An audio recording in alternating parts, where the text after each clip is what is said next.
To set up Face Unlock on your Samsung Galaxy S26, you're going to start by opening up Settings and then scroll and select Lock Screen and the AOD. Tap on Screen Lock and Biometrics, and then from here, simply select Face Recognition.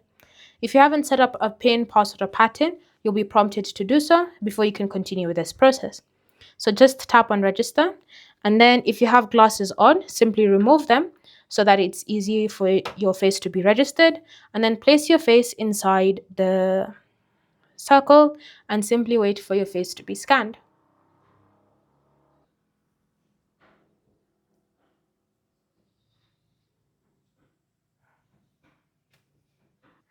Once your Face ID has been successfully added, you can then go ahead and use it to unlock your phone. So you can just go ahead and press on the button of your phone, and whenever your face is detected, you can just go ahead and unlock it easily without needing to use your hands for the fingerprint or even the PIN, password, or pattern. Thanks for watching. If you have any questions or comments, leave them down below, and I'll see you in the next video.